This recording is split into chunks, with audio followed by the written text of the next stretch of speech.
Have you ever smelled a landfill? Well, that smell is probably not the worst thing that it produces. Methane gases. And you cannot see it or smell it until it catches fire. And that's unfortunately what's been happening in many cities across the continent. In Dakar, in Accra, in Kampala, in Lusaka, and recently at the Pietermaritzburg landfill in South Africa. Now just imagine being one of the thousands of kids affected by that fire. Every breath you take is kind of a tighter chest, a sharper headache. It's really unacceptable. And these landfills, they catch fire for many reasons. One of them is that we keep sending organic waste there that decays in the absence of oxygen, creating the conditions for methane to come up. There's many ways that we know how to solve this question of dangerous landfills. First of all, stop producing as much waste and sending it there, sort and treat what's already there, and radically improve the governance of those sites. Doing that homework has immediate benefits, particularly for populations living nearby. It improves air quality, and it reduces the risk of fire. And it turns out that addressing methane out of these landfills plays a very important role in tackling the global question of climate change. Now, I'm a social and economic development professional. I've spent the bulk of my career looking at how this continent transforms to meet the demands and the ambitions of its people at the intersection of democracy, security, and economic opportunity. And it's kind of always been clear to me, right? To get to a certain degree of sustainable development, we need to embed climate in our plans. And I've joined the Global Methane Hub, and it's become abundantly clear that effective climate progress also requires methane action. And that is because methane is such a powerful greenhouse gas. It has contributed up to 45% of the net warming that we're experiencing today. That's because it is 86 times more powerful at trapping heat than carbon dioxide is over 20 years. And all of you and myself, we know that we've got to do so many things simultaneously to address this question of both climate and development, right? And long-term decarbonization is one of the primary goals. But methane offers us an additional opportunity, right? If we're able to come together and reduce methane emissions by 50% over the next 20 years, it allows us the opportunity to lower the rate of global warming by 0.3 degrees Celsius. That may not sound like much, but it is a lifeline. It is also one of the most effective ways that we know of to reduce short-term climate-induced vulnerability. And that is important all over the globe, obviously, but it is critically important for this continent that's disproportionately affected by the effects of climate change. We lose up to 5% of our yearly economic output to adverse climate events. The costs of adapting societies, our societies and our economies, to a changing climate are skyrocketing, upwards of $50 billion. So this idea of addressing short-term vulnerability, it's not a nice to have, it's an imperative as we build towards long-term resilience. And look, 60% of these vulnerability-inducing emissions come from sectors that have traditionally been associated with economic progress. Fossil fuel energy, waste management and sanitation, as well as agriculture, rice production, and livestock. And what you're seeing behind me is a map that shows you cumulative emissions over the past 50 years. You have sharp eyes, and you're seeing that some regions are emitting a lot more than others and need to do a lot more and a lot faster to address their own emissions if we're going to meet our collective objectives. This map shows you per capita, so emissions per person in 2023. Again, sharp eyes, you'll notice that Africa has a lower footprint than many other regions. But that is changing. It's changing because we're growing populations, we're growing our economies. And so we've kind of got to embrace this duality, where we absolutely need to usher in a new developmental model that rapidly lifts people out of poverty, creates opportunity, right, and provides for more dignity. But to do so in a way that minimizes these emissions that are creating the vulnerability that plagues us today. And luckily, it's happening in many ways on the continent. Let's think back to those burning landfills that we discussed. Well, in Durban, a different picture is coming up. Organizations have come together, civil society, government officials, research institutions, to ensure that no or less organic waste ends up in a landfill 35 kilometers outside of the city, and therefore hopefully limiting methane emissions. And to do so, they've partnered with two of the largest city fruit and vegetable markets. Right? And rather than throwing away unused or unsold produce, they collect it and they transform it into an asset class. They compost it. Remarkably, over 2 years, they've been able to divert 277 tons of organic waste away from that landfill. They've created sustainable, safe, well-paying jobs for the community. They have reduced the city's costs in landfilling and transportation. And that compost that you're seeing is going in to improve the quality of city parks that families like yours and mine can end up enjoying. These are real benefits that also end up reducing methane.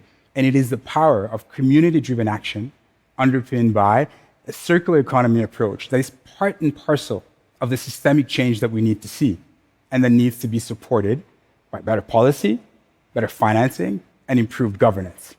But let's also talk about energy, fossil fuels, right? Major contributor to global methane emissions. It is also one of the sectors where we kind of know how to abate at cost in the short term. But let's also be very clear, this continent will need more energy for better development. That's an existential question for us. And luckily for all of us, actually in this room, 80% of new generation capacity coming online in the next few years here will come from renewables. And if we're able to strategically pair that with adequate investments and adequate planning, it accelerates our ability to diversify our energy mix away from reliance on fossil fuels. And that is really important, first and foremost, for our own energy security. It is also critically important because it helps us abate emissions today as we transition in the long term.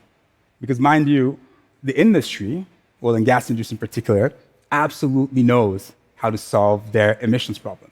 Reduce flares, right? Detect and plug your leaks, improve measurement, do it all over again. And they have the money to do it. It's just not happening at the scale and the speed that we need it to happen. We just cannot rely on voluntary commitments.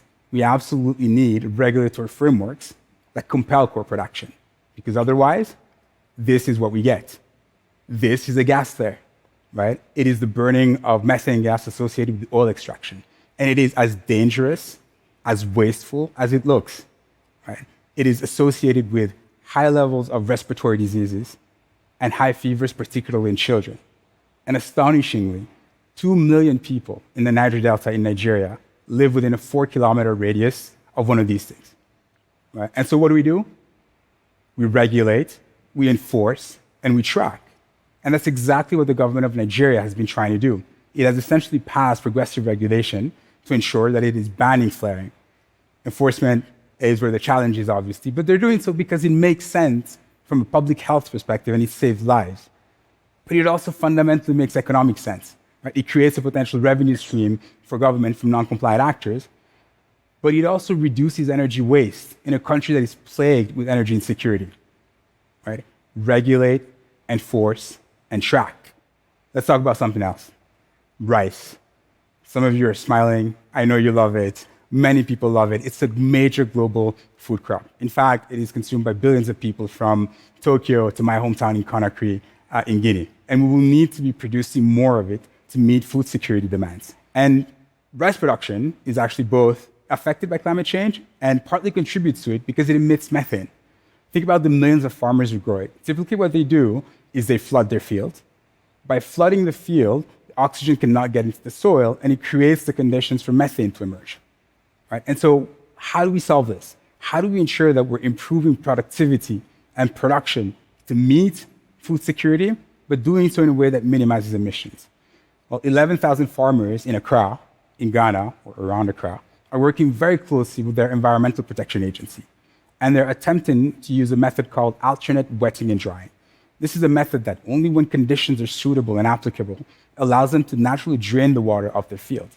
In doing so, they are managing an incredibly scarce resource, that is water, but they're also managing production and productivity and limiting methane emissions. That is good for the producers, it's good for consumers, it's good for food security, because ultimately we will need more resilient and sustainable production systems that also reward smallholder farmers. And we can't stop there. We absolutely need to continue to have multidisciplinary spaces in which we provide more solutions, more cost-effective solutions, less risky solutions to these farmers who are central to the systemic change that we want to see in food systems. And listen, what I've described here is a series of projects and initiatives that essentially show a window into the nexus between climate, development, and methane. And it's certainly not a panacea, and they need scale, and they need improvement. But what they do show, right, is progress that builds momentum that people can get behind because they can see the benefits.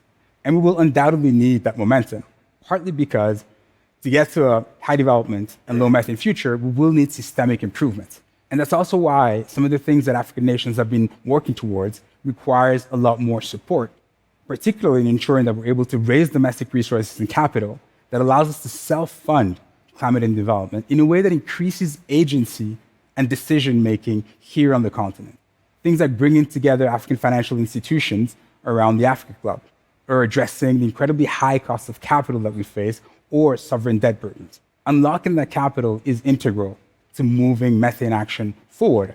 Because unfortunately, right, a lot of these methane emissions are going up globally, and much of it is also underreported. And so there's really no getting around or away from the centrality of governance and accountability, of which we will need more of, first of all, at home, because we need to manage our affairs better, but also globally, to ensure that we're understanding where these emissions are coming from and how we tackle them equitably, right, for greater collective impact. It's also the case that in like this distributed, multipolar world, eventually we'll probably need more rather than less collaboration, particularly leaning into domestic capacity in a much more creatively and distributed way, right, across geographies and across disciplines to support better scientific research and breakthroughs, to improve data measurement capacity across the globe, and to get to more effective financing options. And I have no doubt that this continent will rise to the challenge. First of all, because it is in our own self-interest to move away from vulnerability and into resilience, but also because it is a necessary thing to do. And I've spoken a little bit about sort of the co-benefits of methane, and you'll hear a lot of that, but perhaps it's fitting to flip the script a little bit. Maybe when we build systems and societies that reward safer, cleaner, and livable cities, right? More resilient, more nutritious food systems, more diversified and productive energy systems, right? Low methane is itself the co-benefit of that better developmental pathway. And that is good for planet, but it is also fundamentally good for people. And hopefully, that's something that you all can also get behind. Thank you.